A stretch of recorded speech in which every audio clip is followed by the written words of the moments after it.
రాష్ట్ర ప్రభుత్వం industrial park కోసం దళితుల భూములను గుంజుకునే ప్రయత్నం చేస్తుందని ఆర్ఎస్ ప్రవీణ్ కుమార్ ఆరోపించారు. మంచిర్యాల జిల్లా హాజీపూర్ మండలంలోని ముల్కల వేంపల్లి గ్రామ శివారులో ఇండస్ట్రియల్ పార్క్ 276 ఎకరాల్లో ఏర్పాటు చేయడానికి రాష్ట్ర ప్రభుత్వం శ్రీకారం చుట్టింది. భూములు కోల్పోతున్న నిర్వాసితులకి మద్దతుగా వారిని మాజీ ఎమ్మెల్యే దివాకర్ రావుతో కలిసి బీఆర్ఎస్ రాష్ట్ర నాయకులు ఆర్ఎస్ ప్రవీణ్ కుమార్ ఆయన కలిశారు. ఈ సందర్భంగా ఆర్ఎస్ ప్రవీణ్ కుమార్ రైతుల పక్షాన మాట్లాడుతూ మంచిర్యాల జిల్లా హాజీపూర్ మండలం ముల్కల్ల వేంపల్లిలో ఇండస్ట్రియల్ పార్క్ కోసం సుమారు 276 ఎకరాల భూమిని సేకరణ కోసం స్థానిక ఎమ్మెల్యే ప్రేమ్ సాగర్ అనుచరులు గ్రామాల్లోని దళితుల్ని బెదిరింపులకి గురిచేస్తున్నారని ఆరోపించారు. ఎలాంటి నోటీసులు జీవో లేకుండా ఎస్సీ బీసీ సామాజిక వర్గాల ప్రజల సాగు భూముల్ని గుంజుకుంటే బీఆర్ఎస్ పార్టీ ఊరుకోదని అన్నారు. కాంగ్రెస్ నాయకుల భూముల్లో ఇండస్ట్రియల్ పార్కు నిర్మించాలని, పేద దళితుల సాగు భూముల్లో ఎలా నిర్మిస్తారని ఆర్ఎస్ ప్రవీణ్ కుమార్ విమర్శించారు. రేవంత్ రెడ్డి పాలనలో ఎస్సీలపై రోజు రోజుకు దాడులు పెరుగుతున్నాయని, మంచిర్యాల స్థానిక ఎమ్మెల్యే తీరు మార్చుకోవాలని అన్నారు. అనంతరం మాజీ ఎమ్మెల్యే దివాకర్ రావు మాట్లాడుతూ తన హయాంలో ముల్కల్ల వేంపల్లిలోని నిరుపేద దళితులకి ఒక కుటుంబానికి 20 గుంటల భూమి ఇప్పించానని తెలిపారు. ఏళ్లుగా సాగు చేసుకుంటున్న జీవనోపాధి పొందుతున్నారన్నారు. ఇప్పుడు ఆ భూముల విలువ మార్కెట్ ధర ప్రకారం ఎకరాకు 50 లక్షల రూపాయల పైబడే ఉందన్నారు. ఇండస్ట్రియల్ పార్కు పేరుతో ఎకరాకి 13.5 లక్షల వాల్యూ ఏ విధంగా ఇస్తారని ప్రశ్నించారు. తక్కువ ధరకి దళితుల భూముల్ని లాక్కునే ప్రయత్నాలు స్థానిక కాంగ్రెస్ నాయకులు చేస్తున్నారన్నారు. ఇండస్ట్రియల్ పార్కు పేరుతో దళితుల భూములు కబ్జా చేస్తే ఊరుకునేది లేదని, బాధితుల వెంట కేసీఆర్ కేటీఆర్ ఉన్నారని, పెద్ద ఎత్తున పోరాటాలు చేస్తామని హెచ్చరించారు.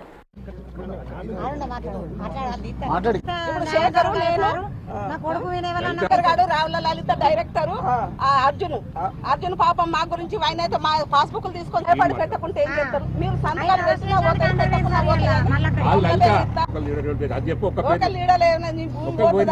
వాళ్ళు డైరెక్టర్ అత్తలేరు. మంచిర్యాల నియోజకవర్గంలో మరి ఇలా మాలలు కావచ్చు, మాదిగలు కావచ్చు, బీసీలు కావచ్చు, అగ్రవర్ణాలు ఉండే పేదలు కూడా కావచ్చు, మైనారిటీలు కావచ్చు, వీళ్ళందరి భూములను ఇలా ప్రభుత్వం దౌర్జన్యంగా గుంజుకుంటున్నది. వాళ్ళ ప్రభుత్వం అనేది ఒక రియల్ ఎస్టేట్ కంపెనీగా మారింది. అలా తరతరాలుగా వాళ్ళ తల్లిదండ్రుల నుండి ఈరోజు వరకు వారసత్వంగా వచ్చిన భూమి. పెద్దలు దివాకర్ రావు గారు ఎమ్మెల్యేగా ఉన్నప్పుడు మరి ప్రభుత్వ పాలసీ ప్రకారం ఇచ్చిన భూమి ఏదైతే ఉందో ఆ భూమిని దౌర్జన్యంగా ఇవాళ ఇప్పుడు స్థానిక ఎమ్మెల్యే ప్రేమ్ సాగర్ రావు నాయకత్వంలో గుంజుకుంటున్నారు అని మరి పార్టీకి ఇన్ఫర్మేషన్ వచ్చిన వెంటనే మా తెలంగాణ తొలి ముఖ్యమంత్రి, అదేవిధంగా కేసీఆర్ గారు, అదేవిధంగా వర్కింగ్ ప్రెసిడెంట్ కేటీఆర్ గారుల ఆదేశాల మేరకు నేను ఇలా మరి నడిపల్లి దివాకర్ రావు గారితో మాట్లాడి ఈరోజు ఇక్కడికి రావడం జరిగింది. తెలంగాణలో రేవంత్ రెడ్డి దౌర్జన్యం ఎంత ఉన్నదో అంతకన్నా 10 రెట్ల దౌర్జన్యం ఇవాళ ఇక్కడ మంచిర్యాలలో ప్రేమ్ సాగర్ రావు దౌర్జన్యం ఉన్నది. జర్నలిస్టులను ఓపెన్గా ధమ్కి ఇచ్చిండు ఆయన. బిడ్డ నేను దలుచుకుంటే మీ పత్రికలను కూడా మూత పడతాయని జర్నలిస్టులను ధమ్కి ఇస్తున్నాడంటే వీళ్ళ కళ్ళు ఎంత నెత్తికెక్కినాయో, కండ కావరంతో మాట్లాడుతున్నారో మీరు ఒకసారి ఆలోచించండి. కాంగ్రెస్ నాయకులు బాబాసాహెబ్ అంబేద్కర్ గారు రాజ్యాంగంలో చాలా క్లియర్గా మరి మీడియా అనేది 4th ఎస్టేట్ అని చెప్పడం జరిగింది. ఆ 4వ పిల్లర్ అయిన మీడియాను కూడా భయపెట్టించే స్థాయికి వీళ్ళ కావరం పోయిందంటే మీరు అర్థం చేసుకోండి వీరు కాంగ్రెస్ నాయకులు ఎట్లా బిహేవ్ చేస్తున్నారు. ఇలా ప్రేమ్ సాగర్ రావు గారు ఎమ్మెల్యే అయినప్పటి నుంచి ఈ ప్రాంతంలో ఆయన చేయని దౌర్జన్యం లేదు. ప్రతి ఇంట్లో కూడా ఎందుకన్నా గెలిపించినవరా నాయన వీళ్ళను, కాంగ్రెస్ వాళ్ళను ఈయనను గెలిపించినామని బాధపడతా ఉన్నారు. బాధితులు ఎవరు? మాలలు, మాదిగలు, బీసీలు, వీళ్ళంతా రెక్కాడితే డొక్కాడని కుటుంబాల నుంచి వచ్చిన వాళ్ళు. వ్యవసాయం భూమి లేకపోతే రోడ్ల మీద కూలి చేసుకునేటోళ్ళు వీళ్ళ భూమి గుంజుకుంటాను ప్రేమ్ సాగర్ రావును.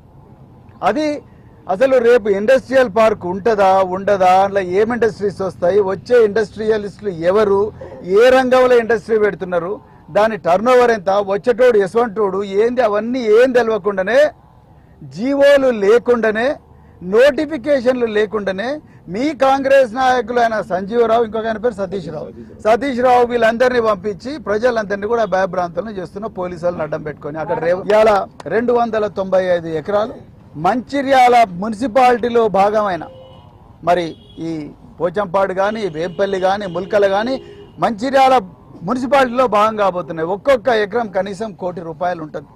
అయ్యా ప్రేమ్ సాగర్ రావు, నీకొక్కనికే ఉండాలి నా చిరాన్ ఫోర్టు, నీకొక్కనికే పవర్ ప్రాజెక్టులు ఉండాలనా, నీ ఒక్కనికే సివిల్ కన్స్ట్రక్షన్ కంపెనీలు ఉండాలనా? మా మాల బిడ్డలకు రావద్దా? మా మాదిగ బిడ్డలకు రావద్దా? బీసీ బిడ్డలకు రావద్దా? సతీష్ రావు, మీ అనుచరులైన సతీష్ రావు, సంజీవ్ రావుకే ఉండాలనా అంత ఆస్తి అంతా? మీ ఇండస్ట్రియల్ పార్క్ ఏదో వాళ్ళ భూములలో పెట్టు కదా, ఒక్కొక్కరికి 50 ఎకరాలు ఉన్నది వాళ్ళ భూములు. ఇప్పుడు నువ్వు పద్మనాయక కళ్యాణ మండపంలో ఏమీ నోటీసులు లేకుండా, కలెక్టరేట్లో ఏమాత్రం ప్రొసీడింగ్స్ లేకుండా సీక్రెట్ గా పద్మనాయక కళ్యాణ మండపంలో అధికారులను పిలిపించి మీటింగ్ పెట్టాల్సిన అవసరం ఏమున్నది? నువ్వు ఏం తప్పు చెబుతారా? ఇవాళ నేను ఇక్కడనే ఉంటా. ఆ పద్మనాయక కళ్యాణ మండపంలో పెట్టిన ఈ దొంగ మీటింగ్ ఏదైతుందో వాళ్ళందరినీ తీసుకొని ఇక్కడనే మాట్లాడదాం. నీ చిరాన్ ఫోర్ట్ ఆస్తులు ఎంతున్నాయి, నువ్వు బ్యాంకులను ఎంత గొల్లగొట్టినావు, నువ్వు సాయినాథ్ కన్స్ట్రక్షన్ పెట్టి ఏ స్కూల్ పక్కనుండే లక్సెట్పేట బిల్డింగ్ను ఎంత ఘోరంగా తయారు చేసినావు. ఆనాడు నీ వేదనలకు భరించలేక ఇంజనీర్ ఇట్లా వారిపోయినారు అనేది మొత్తం కూడా బయట పెట్టవచ్చు. వాళ్ళ అనుచరులు ఉన్నారుగా హాజీపూర్లో కాంగ్రెస్ నాయకులు, వాళ్ళ భూములు గుంజుకోండి, వాళ్ళ భూములలో పెట్టుర్రి. వాళ్ళకు కూడా 13 లక్షల కంపెన్సేషన్ మరి వాళ్ళ ప్రైవేట్ భూములు కూడా గుంజుకో కదా. వీళ్ళే అగ్వకు దొరికిండ్రు. వీళ్ళు వెనక ఎవరు లేరు అనుకుంటున్నావు? వీళ్ళు వెనక కేటీఆర్ ఉన్నారు, కేసీఆర్ ఉన్నారు బిడ్డ. వీళ్ళు వెనక మొత్తం తెలంగాణ సమాజం ఉన్నది. నేను కలెక్టర్లకు మళ్ళోసారి చెప్తున్నా, లగచర్లలో పేద ప్రజల ఆగ్రహానికి అధికార యంత్రాంగం గురైంది. మేము ఇండస్ట్రియల్ పాలసీలకు వ్యతిరేకం కాదు. బీఆర్ఎస్ పార్టీ తెలంగాణను నెంబర్ 1 స్థానంలో పెట్టిన పార్టీ దేశంలో. ఎన్ని కష్టాలు ఎదురైనా నెంబర్ 1 స్థానంలో పెట్టిండు కేసీఆర్ గారు. మేము ఇండస్ట్రియల్ పాలసీలకు వ్యతిరేకం కాదు.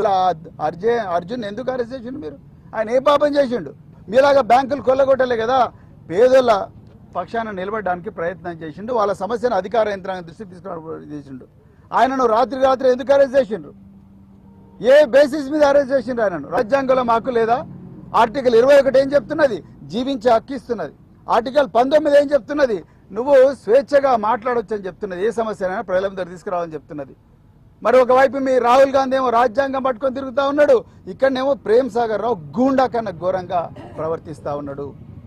ఇలా పొద్దున్నే ఈ ఊర్లకు జీపులు పంపించి వాళ్ళని భయపెట్టించి, బిడ్డ మీరు మాయంబడి వచ్చినట్టునే కంపెన్సేషన్ వస్తుంది, లేకపోతే రాదు అని అధికారులతోని రాజకీయ నాయకులందరూ బెదిరించి అలా బలవంతంగా వాళ్ళని పద్మనాభ కళ్యాణం తీసుకొని పోయినావు. ఎంత దూరం తీసుకుపోతావు?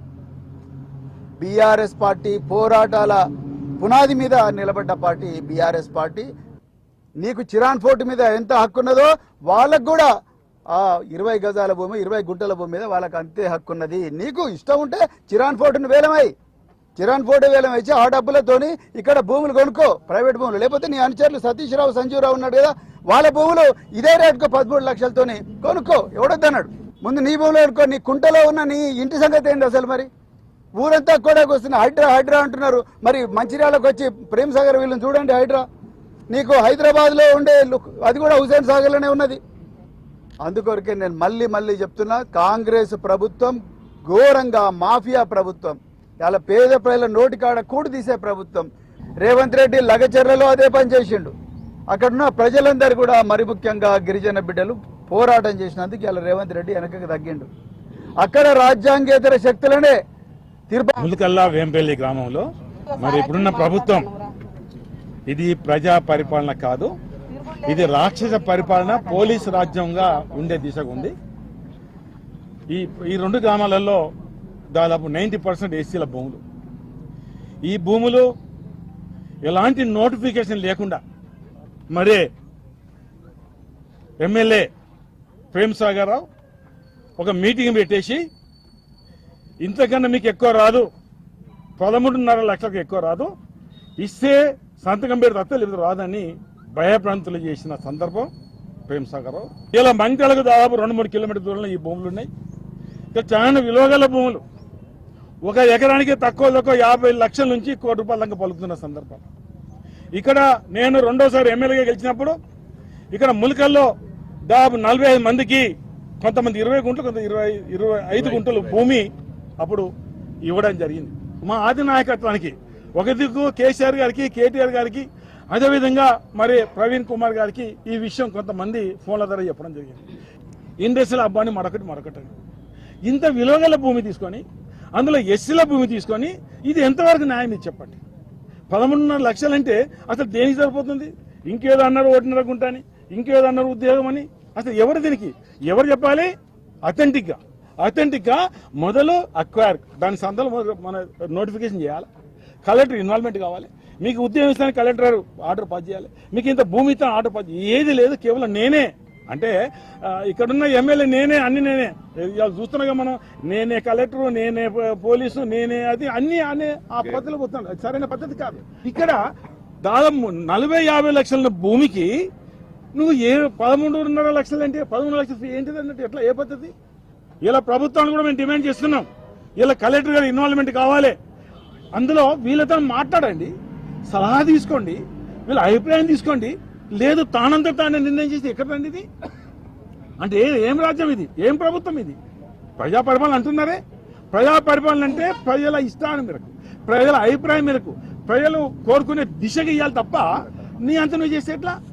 ఇవాళ కూడా అందరినీ అర్జున్ అరెస్ట్ చేశారు, మేము ఖండిస్తున్నాం. పోలీసు వ్యవస్థని ఖండిస్తున్నాం. అంటే నువ్వు ప్రభుత్వం చేతులు ఉందా పోలీసు, లేదా ప్రేమసాగర్ ఎమ్మెల్యే చేతులు ఉందా పోలీసు? అట్లా దేనికోసం అరెస్ట్ చేసినట్టు, ఎందుకోసం అరెస్ట్ చేసిన అంటే ఆయన అడిగి ఆయనకు లేదా? కేవలం ఆయన దీనిలో లబ్ధి పొందడానికే ప్రయత్నం చేస్తున్నాడు. ఇది దీనికి బలిపశువు చేస్తున్నారు. వల్ల ఈ ఎంపీలు ముల్కల్ హర్జల్ని పోషంపరిచేవారు ఈ రైతుల్ని, ఎస్సీ రైతుల్ని, బలహీన వర్గాల్ని ఆయన బలిపశువు చేసి ఆయన లబ్ధి కోసం ఆలోచిస్తున్నాడు. ఆయనకు అనుకూలంగా ఉన్న కోరికలు కోరుతారు. ఆ కోరికలకు అనుకూలంగా మరి కలెక్టర్ గారు స్పందించాలి. ఆ విధంగా ఇచ్చేంత వరకు మీకు అండగా మేము 100% ఉంటాం.